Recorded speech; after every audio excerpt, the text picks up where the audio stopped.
Muy buenas noches, queridos hermanos y amigos. Qué bueno ver a un grupo tan numeroso de personas aquí un miércoles en la noche para estudiar la palabra del Señor.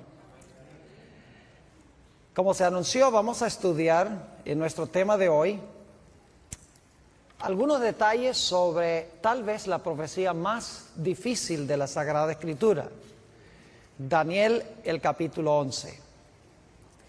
Quiero decirles que una de las frustraciones que yo tengo es tratar de competir con la televisión.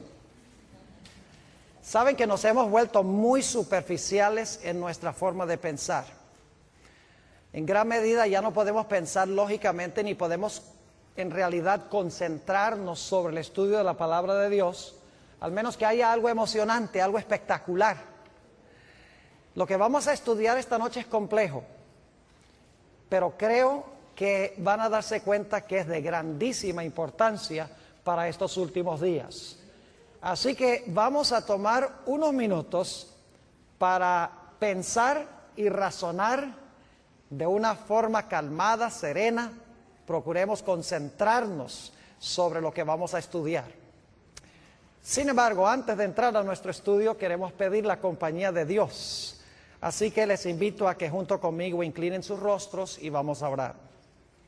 Padre Celestial, te damos gracias una vez más por el privilegio de encontrarnos en este lugar. Padre, necesitamos para comprender esta profecía sabiduría divina, pues la sabiduría humana no puede alcanzar a abarcar las grandes cosas de tu santa palabra.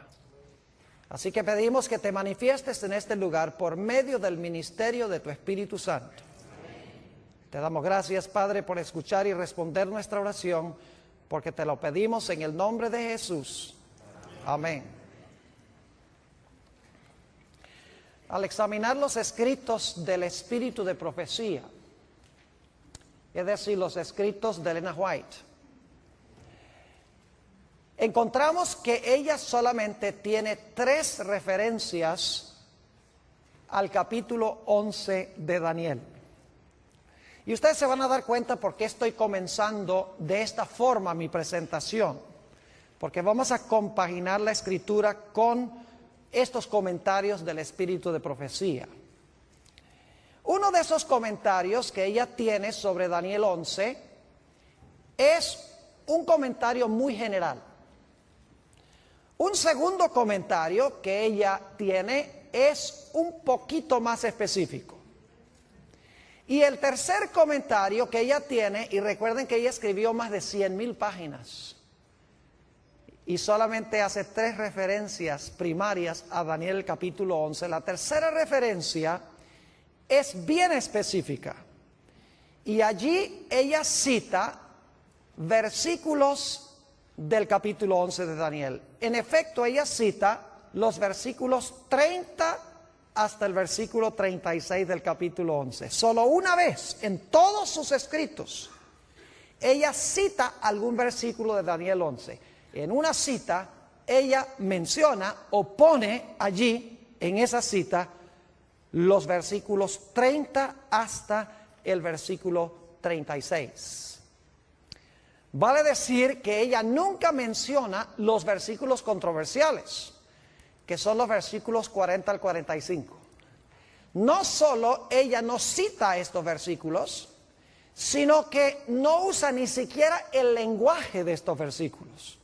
Es decir, la terminología de estos versículos 40 al 45 del capítulo 11, ella no lo usa en ninguna parte de sus escritos. No solo no cita los versículos, sino que no usa la terminología ni el lenguaje. Y esto ha llevado a muchas personas a pensar que ella no tuvo nada que comentar sobre Daniel 11, 40 al 45. Yo quiero en esta noche disipar esa idea. Tuvo mucho que decir de Daniel 11. Aunque los versículos 40 al 45 nunca los cita, nunca usa la terminología del lenguaje, tiene mucho que decir en cuanto a estos versículos.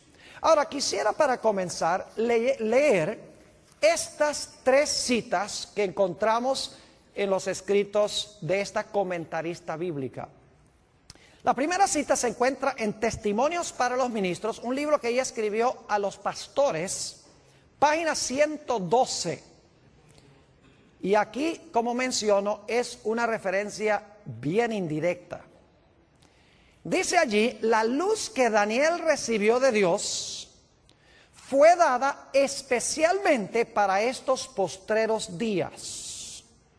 Las visiones que recibió en las riberas del Ulai, ese es Daniel 8, recibió Daniel 8 al lado del río Ulai, y el Hiddekel, la visión de Daniel 11 la recibió al lado del Hiddekel. Los grandes ríos de Sinar están ahora en el proceso de cumplirse y pronto todos los eventos predichos se habrán cumplido. Ahora fíjense que ni siquiera menciona Daniel 11, sencillamente menciona que las visiones que recibió al lado del Ulai, que es Daniel 8, y la visión que recibió al lado del Hiddekel, que es Daniel 11, están en el proceso de cumplirse. Y pronto todos los eventos que se mencionan allí se habrán terminado de cumplir. Ahora, la segunda cita es un poquito más específica. Se encuentra en un tomo que se llama Testimonios para la Iglesia, tomo 9, la página 14. Busqué esta cita en español y no la pude conseguir, así que la traduje. En el libro Testimonies for the Church, tomo 9, página 14, dice ella esto. El mundo está agitado con el espíritu de guerra. La profecía del capítulo 11 de Daniel casi se ha cumplido por completo. Entonces, ¿en qué parte de Daniel 11 estaríamos nosotros hoy? Si la profecía de Daniel 11 casi se ha cumplido por completo, significa que la mayor parte del capítulo se ha cumplido y estamos ¿a dónde? Estamos en los últimos versículos de Daniel 11. Sigue diciendo, pronto las escenas de angustia que se describen en las profecías ocurrirán. Ahora, en esta cita menciona específicamente Daniel 11. Dice que está, en la primera cita dice que Daniel 11 está en el proceso de cumplirse. Aquí un poco más específico, porque dice que la mayor parte de Daniel 11 ya se ha cumplido. Es decir, estamos en las escenas finales de Daniel, el capítulo 11. Ahora, la tercera cita es bien específica. Es la única cita, como les mencioné, a donde ella cita versículos de Daniel 11. Ella cita los versículos 30 al 36. Y quiero leer esa cita. Se encuentra, lamentablemente, está en una fuente que no se encuentra en español, no se encuentra traducido, pero yo traduje esta cita. Se encuentra en un tomo que se llama Manuscript Releases, tomo 13, en la página 394. Son materiales de la hermana White que no se habían publicado antes. Se sacaron más o menos unos 20 tomos con todo ese material que antes no había sido publicado. Por eso se llama Manuscript Releases, tomo 13, página 394. Fíjense lo que dice. No hay tiempo que perder. Nos esperan tiempos angustiosos. El mundo está agitado con el espíritu de guerra. Pronto ocurrirán las escenas de angustia que se describen en las profecías. La profecía del capítulo 11 de Daniel casi se ha cumplido por completo. Hasta ahí es parecido a la cita del tomo 9 de los Testimonios. Pero ahora sigue diciendo, mucha de la historia que ha ocurrido en cumplimiento de esta profecía se repetirá. Pregunta, ¿hay una porción de Daniel 11 que se cumplió ya? Sí. Dice, una vez más, mucha de la historia que ha ocurrido en cumplimiento de esta profecía, no dice que la profecía se va a volver a repetir, dice mucha de la historia que cumplió la profecía se va a repetir. Y luego note lo que sigue diciendo en el versículo, esta cita. Después de decir mucha de la historia que ha ocurrido en cumplimiento de esta profecía se repetirá, ella dice esto: En el versículo 30, ahora va a decir cuál parte se va a repetir de nuevo, cuál parte de la historia de Daniel 11 se va a repetir de nuevo. Dice, en el versículo 30, se habla de un poder que se enojará contra el pacto santo y hará según su voluntad. Volverá pues y se entenderá con los que abandonen el santo pacto. Y luego, no voy a citar los versículos, luego ella continúa citando los versículos 31 al 36. Es decir, el que leía el versículo 30 y luego ella cita versículo 31 al 36 y entonces dice esto. Escenas semejantes a las que se describen en estas palabras ocurrirán. Yo pregunto entonces, ¿qué porción de Daniel 11, según esta autora, se va a repetir de nuevo? ¿O qué eventos históricos, en cuáles versículos se van a volver a repetir? Son los eventos que se describen ¿dónde? En los versículos 30 hasta el versículo ¿qué? Hasta el versículo 36. Y quiero recalcar nuevamente que ella no dice que la profecía se va a cumplir dos veces. Dice que mucha de la historia que se realizó en cumplimiento de esta profecía se va a repetir. No es la profecía, es la historia que cumplió la profecía la que se va a volver a repetir. Es decir, las escenas que describen los versículos 30 al 36 van a ocurrir de nuevo en la historia. Ahora, para entender lo que ella está tratando de decir, necesitamos regresar un momento para repasar la secuencia de reinos que encontramos en Daniel 7 y Daniel 8. Y esto lo voy a hacer rápido, no voy a buscar los versículos, porque la mayoría de los que estamos aquí hemos estudiado estas profecías. En Daniel 7 tenemos un león. ¿Qué representa el león? Babilonia. Luego tenemos un oso. ¿Qué representa el oso? Medo-Persia. Luego tenemos un leopardo. ¿Qué representa el leopardo? Grecia. Luego tenemos un dragón o una bestia terrible que representa ¿qué reino? Roma. Y luego a ese dragón le salen 10 cuernos. ¿Qué representan los 10 cuernos? Representan los 10 reinos en los cuales se dividió el imperio romano. Y luego entonces sale un cuerno ¿qué? Un cuerno pequeño que gobierna ¿por cuánto tiempo? Por 1260 años. Ahora, ¿qué representan los 10 reinos? O los 10 cuernos, 10 reinos de Roma. ¿Y qué representa el cuerno pequeño? El cuerno pequeño representa la iglesia romana desde el tiempo cuando cayó el imperio romano y se fragmentó en 10 reinos y 1260 años más adelante, en 1798, cuando recibió una herida mortal.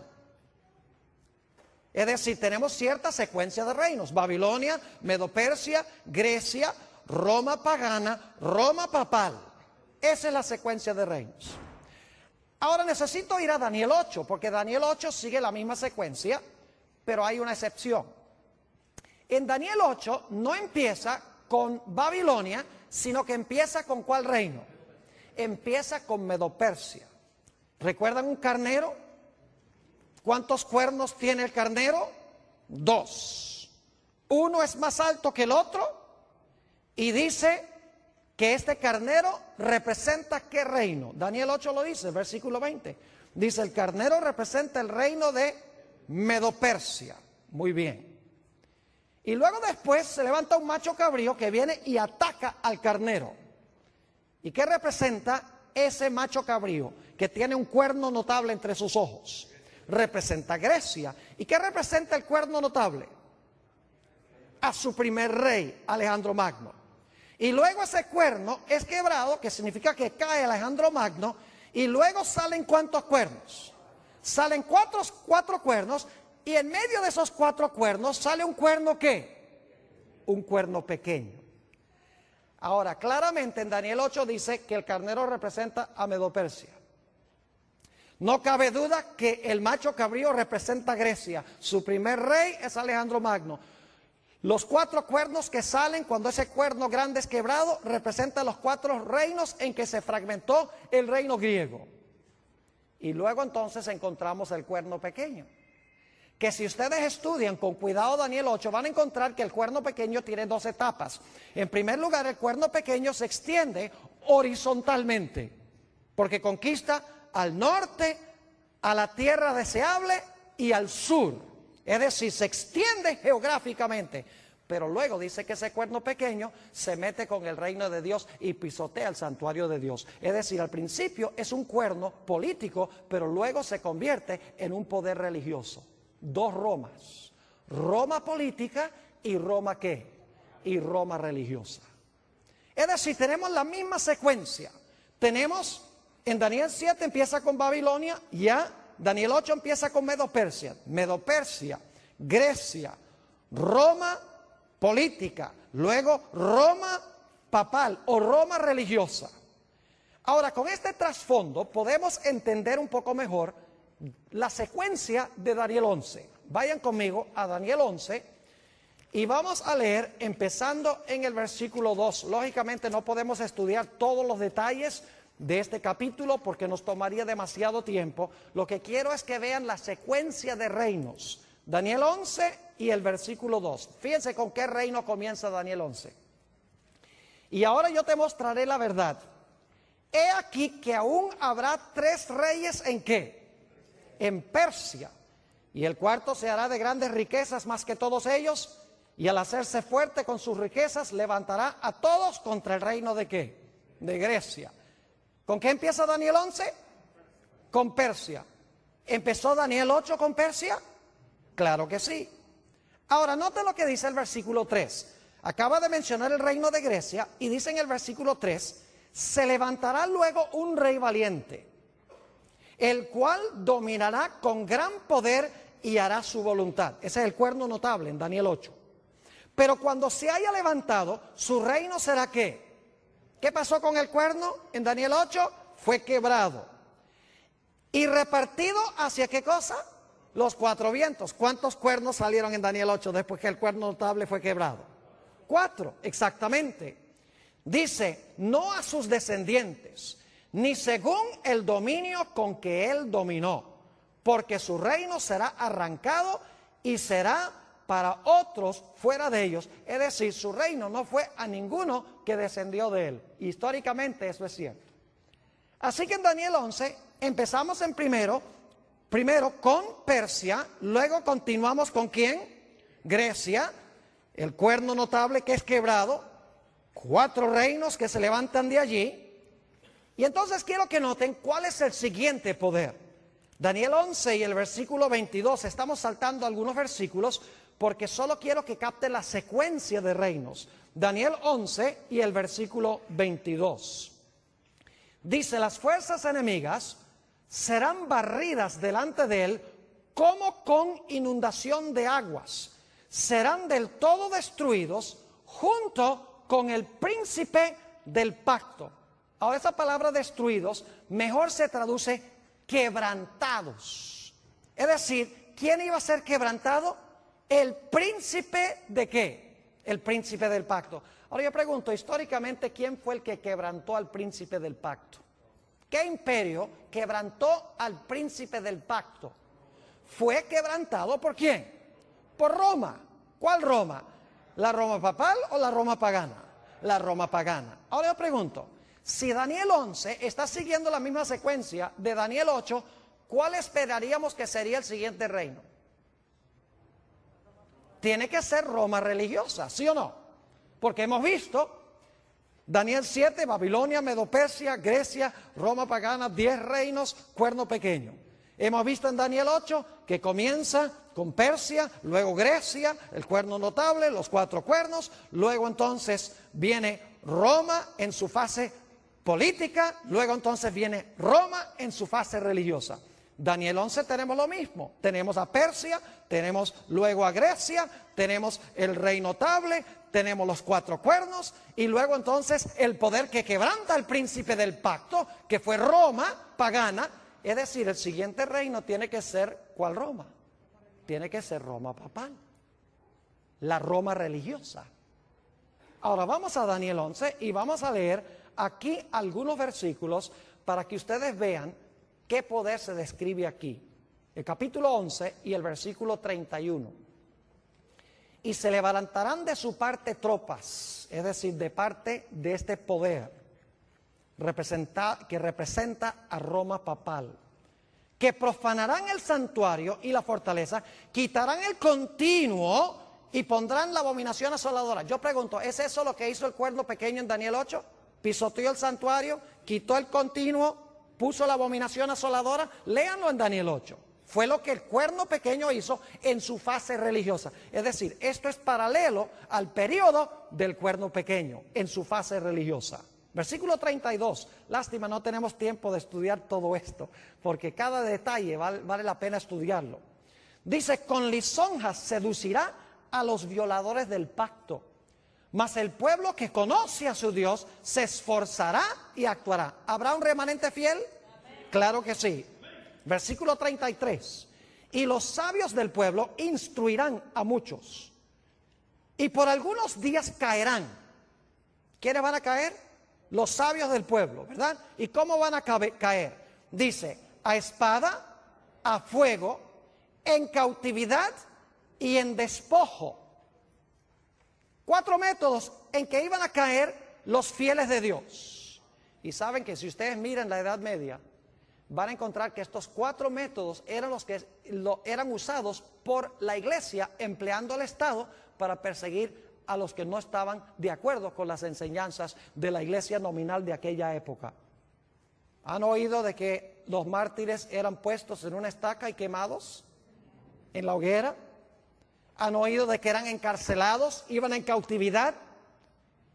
Y los valdenses, por ejemplo, dice la historia que los despojaron de sus propiedades, les quitaron sus propiedades. Es exactamente lo que se describe aquí, versículo 34. Y en su caída serán ayudados de pequeño socorro, y muchos se juntarán a ellos con lisonjas. También algunos de los sabios caerán para ser depurados y limpiados y emblanquecidos hasta el tiempo determinado, porque aún para esto hay plazo. Y ahora viene el versículo 36, que es vital. Habla del apogeo de este poder. Dice, el rey hará su voluntad y se ensoberbecerá y se engrandecerá sobre todo Dios, y contra el Dios de los dioses hablará maravillas y prosperará.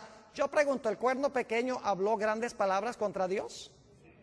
¿El cuerno pequeño persiguió a los santos de Dios? ¿Sí o no? ¿Y prosperó, según Daniel 7 y 8? Claro que sí, es el mismo poder aquí. Dice, hablará maravillas y prosperará hasta que sea consumada la ira, porque lo determinado se cumplirá. Del Dios de sus padres, es decir, los padres son los apóstoles, los fundadores de la iglesia. Del Dios de sus padres no hará caso, ni del amor de las mujeres, ni respetará a Dios alguno, porque sobre todo se engrandecerá. Es decir, se va a proclamar Dios en la tierra, este personaje. Versículo 38. Mas honrará en su lugar al Dios de las fortalezas, Dios que sus padres no conocieron, es decir, el Dios de la fuerza, el Dios del Estado, usando el poder civil.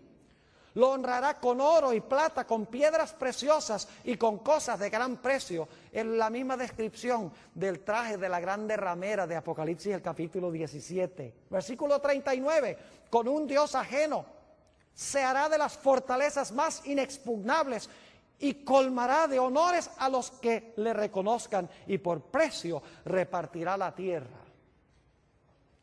Todo este pasaje, los versículos 30 al 39, están describiendo el periodo del cuerno pequeño de Daniel 7 y el cuerno pequeño de Daniel 8 en su fase religiosa, el periodo de los 1260 años de supremacía de la iglesia romana. Ahora, ¿está clara la secuencia? ¿Entiende la secuencia? Persia, Grecia, Roma en su fase pagana, luego Roma en su fase ¿qué? En su fase papal.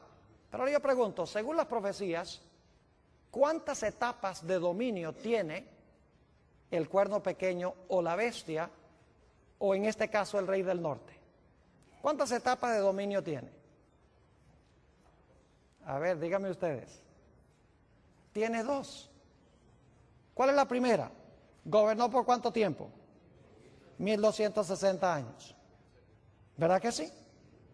Ahora, cuando cayó, después de los 1260 años, en 1798, terminado, ya no se levanta más nunca. ¿O se va a volver a levantar?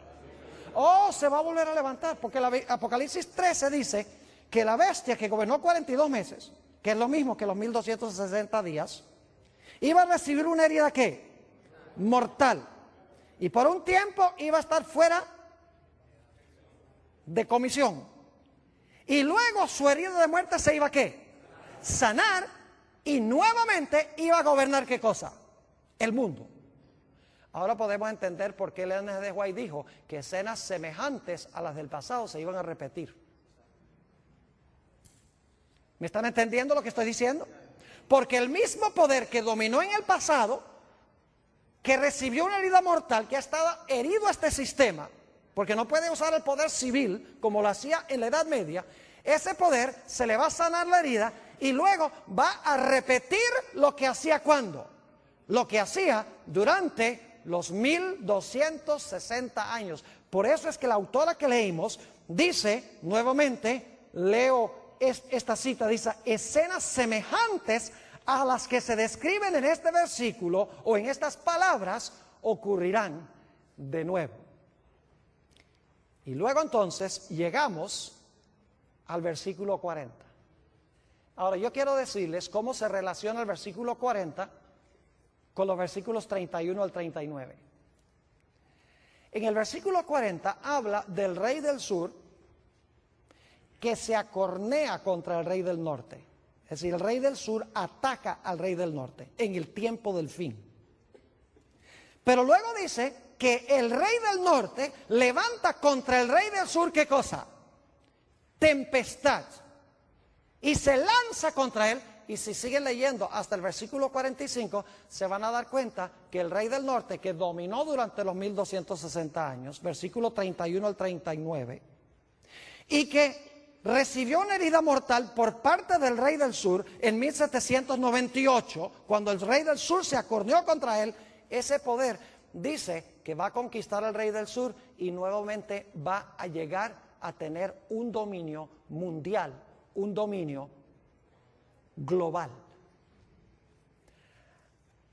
Ahora, es interesante, como les mencioné, notar que Ellen G. White no cita ni un solo versículo de los versículos 40 al 45. O sea, cita hasta el versículo 36, nos ubica. Dice, este es el periodo cuando este poder ejerció su dominio. Pero en cuanto al tiempo cuando se le sana la herida, por lo menos no usa el lenguaje de Daniel 11 y empezando en el versículo 40. Y la gente dice, por lo tanto ella no tuvo nada que decir en cuanto a estos versículos. Ahora, yo quiero decirles que ella tuvo mucho que decir en cuanto a estos versículos. Y se los voy a demostrar, pero la forma en que lo vamos a hacer es, en vez de estudiar desde el versículo 40 hasta el versículo 45, lo que vamos a hacer es empezar en Daniel 12 y el versículo 2 y trabajar hacia atrás.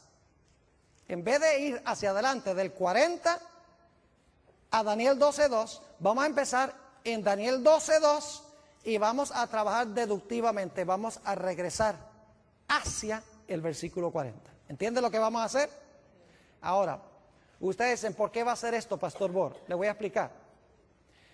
Porque Ellen G. White, aunque no cita los versículos 40 al 45, varias veces cita Daniel 12 y el versículo 1. Es decir, ella varias veces menciona Daniel 12.1. Y ustedes dicen, ¿por qué es importante eso? Noten cómo comienza Daniel 12 y el versículo 1. Dice, en aquel tiempo se levantará Miguel. La pregunta es, ¿en cuál tiempo se levantará Miguel? ¿A dónde buscaríamos el tiempo que se menciona aquí en el versículo 1? En aquel tiempo se levantará Miguel. Eso nos manda a regresar ¿a dónde? Al capítulo 11. En aquel tiempo se levantará Miguel. Así que si podemos saber a dónde Elena G. de White cita, porque cita también Daniel 12:2, si podemos saber dónde ella cita Daniel 12:2 y Daniel 12:1, entonces lo que viene antes de la cita de Daniel 12:1 debe ser el comentario sobre los versículos 40 al 45. ¿Me están siguiendo o no me están siguiendo? Ahora vamos a mirarlo.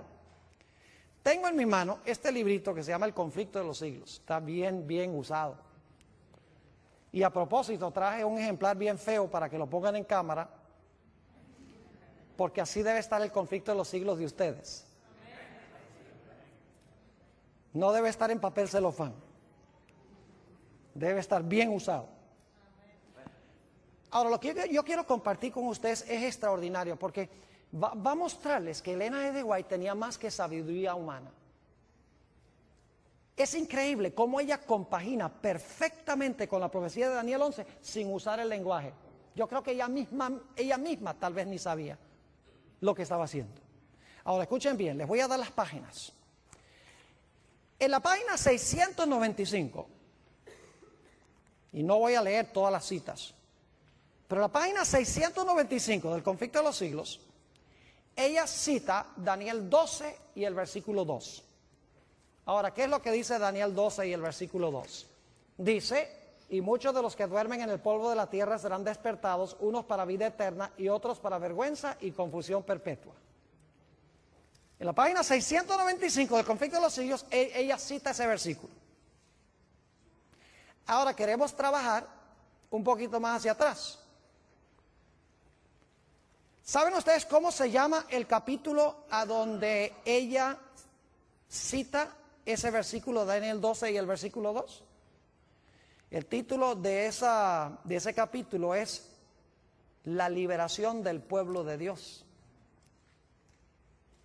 ¿Por qué es importante? Dicen ustedes. Vamos a Daniel, el capítulo 12, y fíjense algo interesante. Dice: en aquel tiempo se levantará Miguel. Lo primero que quiero que noten: en aquel tiempo se levantará Miguel, el gran príncipe que está de parte de los hijos de tu pueblo. Se va a levantar Miguel, el que está a favor de su pueblo. Segundo, ¿y será tiempo de qué? De angustia, cual nunca fue desde que hubo gente hasta entonces. Número 2. Número 3, pero en aquel tiempo de angustia, tu pueblo será ¿qué? Libertado. Todos los que se hallaran escritos en el libro. Y luego número 4, dice: muchos de los que duermen en el polvo de la tierra serán despertados. 4 cosas. Se levanta Miguel, viene un tiempo de angustia, es libertado el pueblo de Dios, ¿y qué? Y viene la resurrección especial. Ahora estamos trabajando no hacia adelante, sino hacia atrás. Vimos en la 695 que cita Daniel 12:2. Ahora, el título de ese capítulo, que comienza en la página 693, es La liberación del pueblo de Dios. ¿Por qué es importante eso? Porque es la última frase del versículo 1 del capítulo 12. En aquel tiempo será ¿qué? En aquel tiempo será libertado tu pueblo, todos los que se hallaren escritos en el libro. ¿Ven lo que estamos haciendo? Daniel 12:2. Luego la última parte de Daniel 12:1 está en la página 693. El título: La liberación del pueblo de Dios. Ahora, ¿qué viene inmediatamente antes de la última parte del versículo 1 de Daniel 12? Dice: ¿habrá tiempo de qué? Tiempo de angustia. Y antes del tiempo de angustia, ¿qué dice? ¿Se levantará qué? Se levantará Miguel. Así que vamos a trabajar un poquito más hacia atrás del capítulo de la liberación del pueblo de Dios. Si vamos al capítulo anterior, a la liberación del pueblo de Dios, a que no adivinan cómo se titula ese capítulo. ¿Y eso por qué? El tiempo de angustia. ¿Y saben con qué versículo comienza Elena G. de White el capítulo sobre el tiempo de angustia? Con Daniel 12 y el versículo 1. ¿Ven lo que estamos haciendo? ¿Sí entienden? Yo les dije que teníamos que pensar esta noche. Tenemos que usar lógica, tenemos que mirar la estructura. Página 695, Daniel 12:2. Página 693, el pueblo de Dios es libertado. En la página, escuchen bien, en la página 671, yendo hacia atrás, está el capítulo que se titula El tiempo de angustia. Y el capítulo comienza diciendo, en aquel tiempo se levantará Miguel, el gran príncipe que está por los hijos de tu pueblo, y será tiempo de angustia cual no hubo desde que existió nación. ¿Qué está pasando con el linaje de White? ¿Tiene algo que decir sobre Daniel 12:2? Oh, sí. ¿Tiene algo que decir sobre Daniel 12:1? Lógico que sí. Ahora yo les pregunto, ¿a dónde esperarían ustedes conseguir los comentarios del linaje de White sobre Daniel 11 y el versículo 40 al 45? A ver, díganme ustedes, ¿a dónde esperarían encontrar los comentarios de ella sobre los capítulos anteriores o los versículos anteriores? ¿Tiene que ser antes de qué página? Tiene que ser antes de la página ¿qué? 671. ¿Sí están viendo lo que estamos haciendo o no? Como ella no tiene nada, no usa el lenguaje, ni cita los versículos 40 al 45, entonces nosotros tenemos que empezar con el versículo que sí cita. 12:2. Y luego la última parte del 12:1. Y luego la primera parte del 12:1. 695, 693, 671. Y esperaríamos que los comentarios de ella sobre el capítulo 11 estén en los capítulos anteriores al capítulo sobre el tiempo de angustia. Ahora quiero que vayamos a Daniel 11, no vamos a estudiar todo yendo hacia atrás, porque yo les digo que si hiciéramos esto, terminaríamos en el conflicto de los siglos, en el capítulo que se titula La Biblia y la Revolución Francesa. Pero claro, no podemos estudiar todos esos capítulos. Nada más quiero lanzarles la idea de cómo estudiar esta profecía. Ahora, noten lo que dice Daniel 11 y el versículo 44.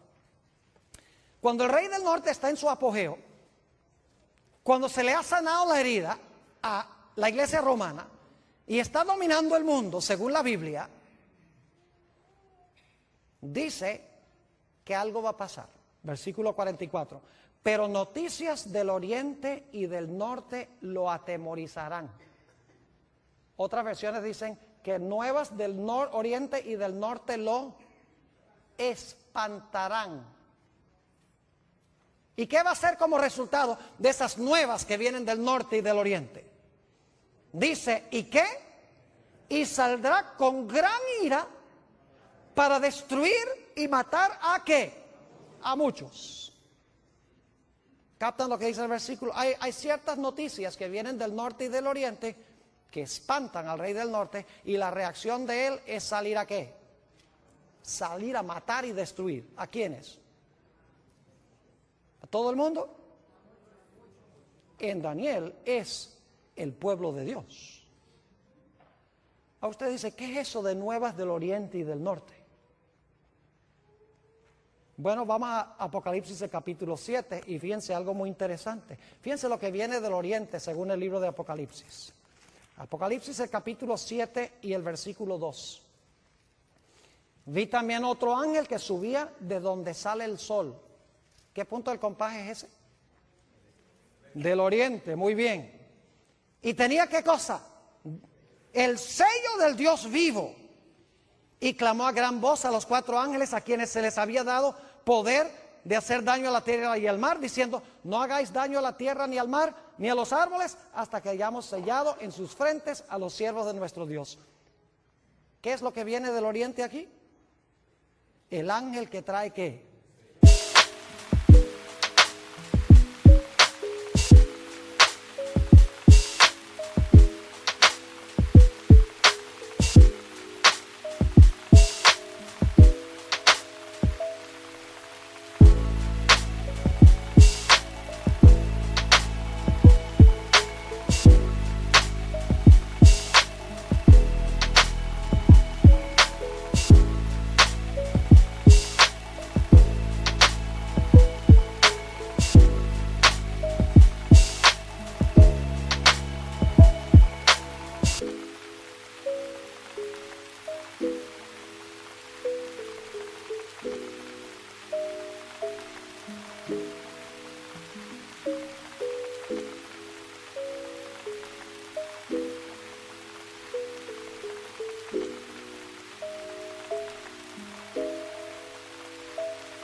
El sello de Dios, es decir, es el mensaje del sellamiento. ¿Y qué es el sello de Dios? El sello de Dios, no lo hemos estudiado esta semana, pero el sello de Dios es el sábado. El sello en la ley de Dios es el santo sábado. Ahí se encuentra el nombre de Dios, su territorio y el oficio. El único mandamiento que tiene las características de un sello. Es decir, este mensaje que viene del oriente es el mensaje del ¿qué? Del sellamiento. Bueno, ¿y las noticias que vienen del norte qué?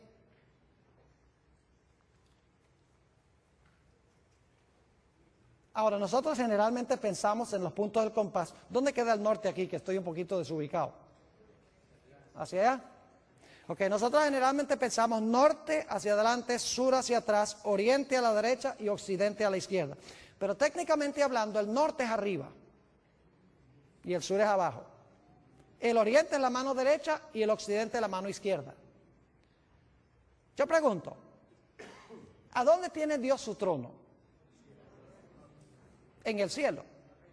Pero específicamente, ¿en qué punto del compás según la Biblia? Cuando Lucifer quiso ocupar el trono de Dios, dice que quiso ocupar el trono de Dios a los lados de ¿qué? A los lados del norte. ¿Y Dios vive dónde? Ya hemos visto, vive en el cielo. Ahora noten Apocalipsis el capítulo 18. Apocalipsis el capítulo 18 va a hablar de la caída de este sistema religioso apóstata. Dice en Apocalipsis 18 y el versículo 1: después de esto vi a otro ángel descender ¿de dónde? ¿Qué dirección del compás es eso? Del norte, muy bien.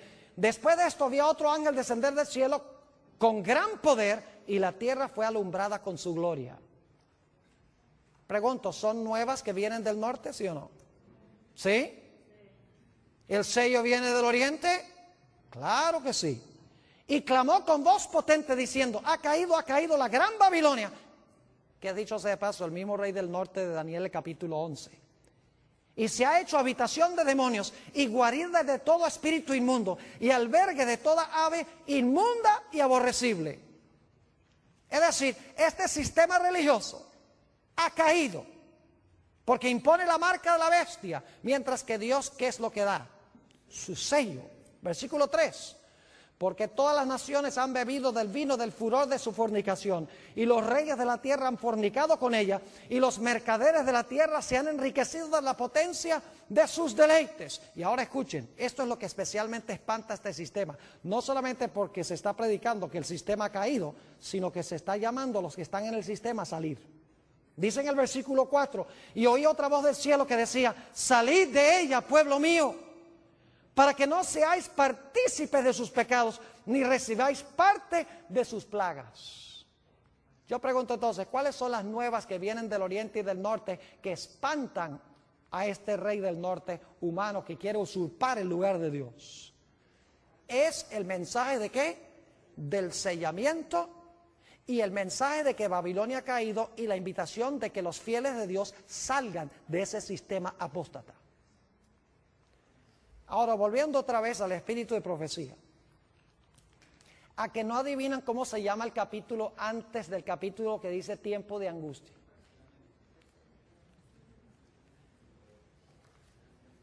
¿Sabe cómo se titula? El mensaje final de Dios.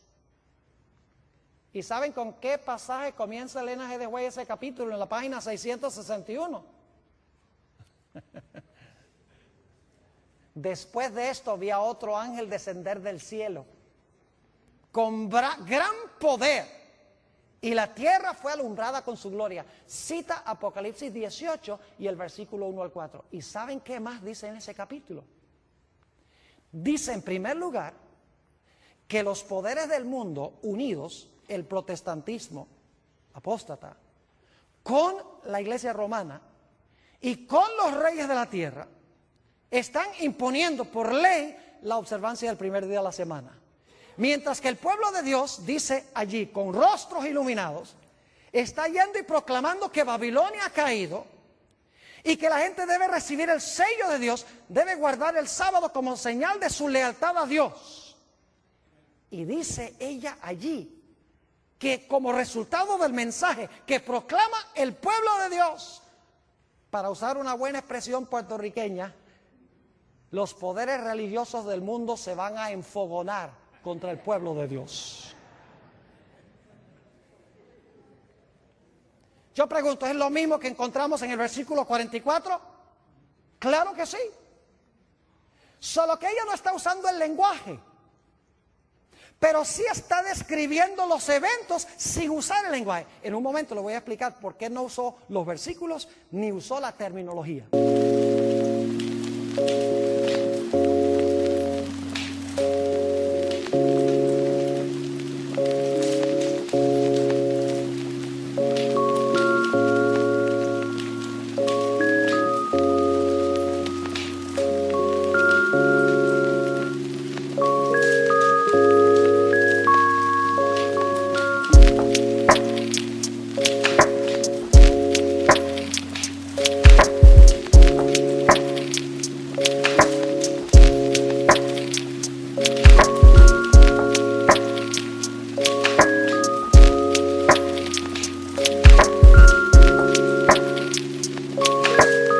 Hay una razón especial por la cual no lo hizo. ¿Están entendiendo lo que estamos haciendo?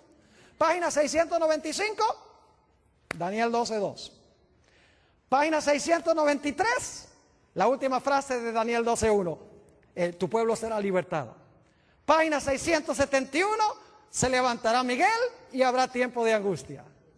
Página 661, el mensaje que viene del norte, del cielo, de que la gente salga de Babilonia, y el mensaje del sábado, del sellamiento, de recibir el sello del Dios vivo, y la ira que tendrá el mundo religioso contra aquellos que reciban el sello de Dios. Ahora yo quiero preguntar, ¿a dónde esperarían ustedes conseguir lo que Elena G. de White tiene que decir sobre los versículos antes del versículo 43?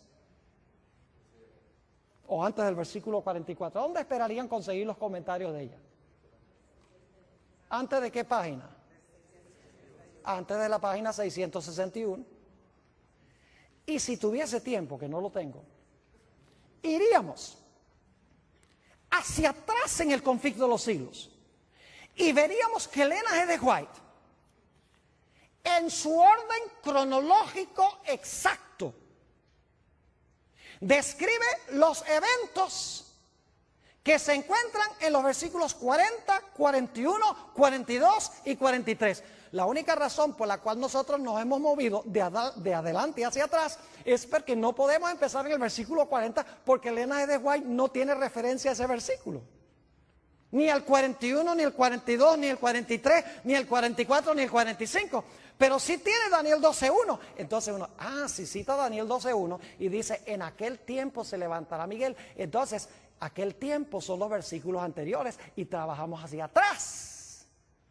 Y descubrimos que ella está siguiendo el mismo orden que encontramos en Daniel capítulo 11 sin emplear la terminología. Así que si ustedes quieren saber lo que significa la profecía de Daniel 11, lo único que tienen que hacer es empezar leyendo el conflicto de los siglos en el capítulo que se titula La Biblia y la Revolución Francesa, que es cuando el rey del sur, Francia, el ateísmo, se levantó contra Roma papal, llevó cautivo al Papa y le quitó su poder civil, del cual no se ha recuperado todavía. Y luego siguen leyendo los capítulos y van a encontrar cómo ella describe que poco a poco este poder va a recuperar otra vez su trono. Y se va a unir con los protestantes, que es la tierra gloriosa que se menciona en Daniel 11, 42 y 43. Ojalá tuviera tiempo de hablar de la tierra gloriosa, que representa el protestantismo, especialmente como se encuentra en los Estados Unidos. Y dice que se van a unir con los poderes civiles del mundo, como pasó durante la Edad Media. Y su herida mortal se va a sanar y nuevamente va a recuperar el poderío en el trono del mundo. Yo pregunto, ¿cuadra eso con el panorama que presentan las profecías? Recibió una herida mortal en el tiempo del fin. Por un tiempo estuvo inactiva, pero luego su herida de muerte, que fue ¿qué? Sanada, y se maravilló los Estados Unidos en pos de la bestia. No, Estados Unidos también, pero en realidad se maravilló toda la tierra en pos de la bestia. Ahora alguno dirá, pero Pastor Bor, ¿por qué es que Elena G. de White, si tiene esta interpretación, por qué razón es que ella nunca cita los versículos? ¿Por qué ni siquiera usa la terminología? Es que ni las palabras las usa. ¿Por qué es que ella describe los eventos sin usar las palabras simbólicas? Le voy a explicar. Porque en nuestra iglesia, alrededor del tiempo de los 1870, el editor de la revista adventista del Review and Herald era Uriah Smith. Y Uriah Smith, en esa década de los 70, cambió la interpretación de la iglesia adventista del Rey del Norte. Empezó a enseñar de que el Rey del Norte no era Roma religiosa, sino que era Turquía, que no cuadra con Daniel 11. Y el esposo de Elena G. de White, Jaime White, él decía, no es Turquía, es Roma religiosa, siguiendo la secuencia de los reinos en todos los capítulos. Queda claro de que el Rey del Norte es el mismo cuerno pequeño, es Roma papal. Y Jaime White y Uriah Smith se pusieron a pelear y estaban dividiendo la iglesia. Ahora, la hermana White sabía que esa profecía no era verdad presente para esa época, porque estaba lejos de los eventos que estamos viendo cumplirse en el mundo hoy. Esta profecía sí es verdad presente para ahora, pero en esa época no.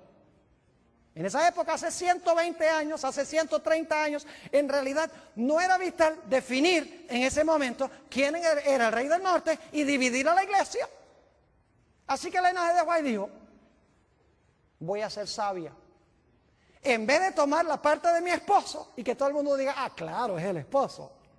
Porque ella sabía que el esposo tenía razón. Ella dice, lo que voy a hacer es describir lo que dicen esos versículos sin usar la terminología.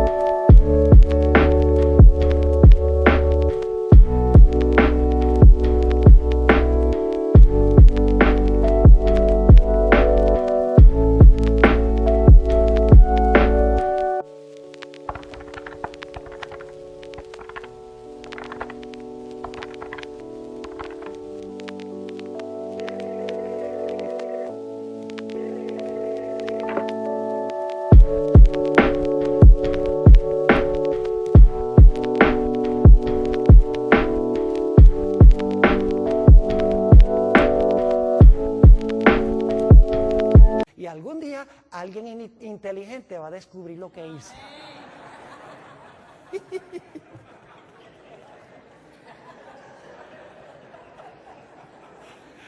Y quiero decirles, yo no soy el único que lo he descubierto. Pero mis hermanos y hermanas, estas no son cosas que nosotros podemos descubrir nada más leyendo someramente la Escritura. Por eso les digo, la televisión ha arruinado en gran medida nuestra capacidad de pensar, nuestra capacidad de razonar, de pensar estructuralmente.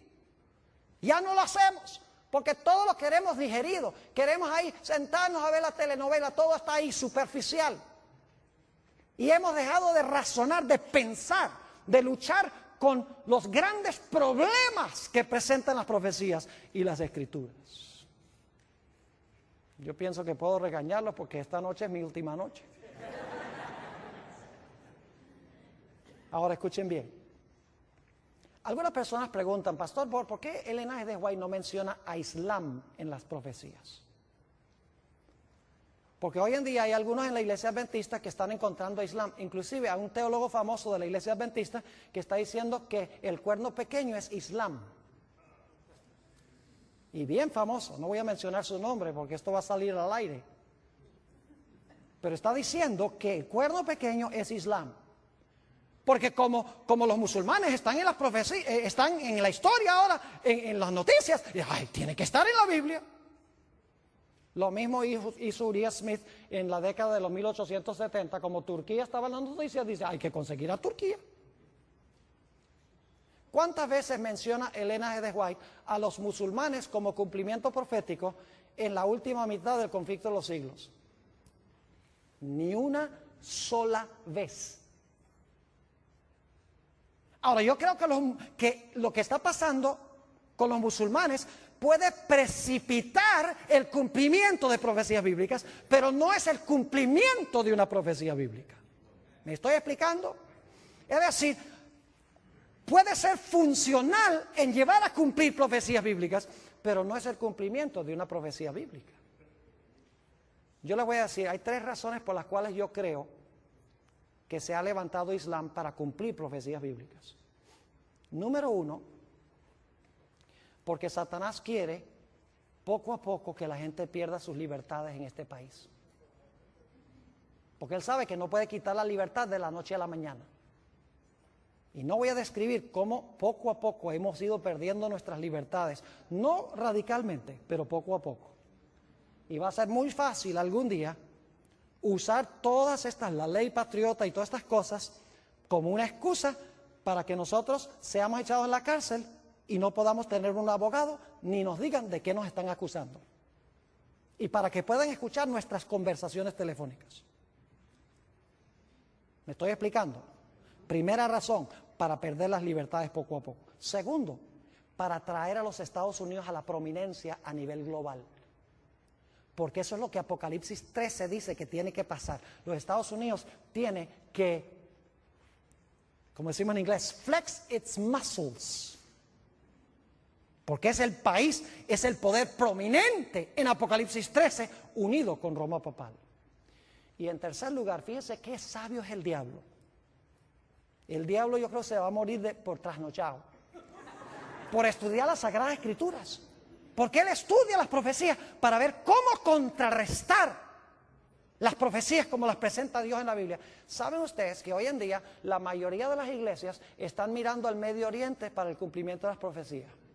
Irak, Afganistán, los palestinos, Israel, que se va a reconstruir el templo. Y todos están mirando allá. Y mientras tanto las profecías se están cumpliendo con Roma y con los Estados Unidos y nadie lo ve porque la gente está mirando a donde no es. Así que Islam es funcional en el cumplimiento de las profecías bíblicas, no cabe duda, pero no es el cumplimiento específico de alguna profecía bíblica. ¿Les ha quedado claro lo que estudiamos esta noche? Es sencillo, no es complicado. Mis hermanos y hermanas, apreciadas visitas, necesitamos, por el poder de Dios, sentarnos a estudiar las Escrituras profundamente, con oración. No conformarnos con lo superficial.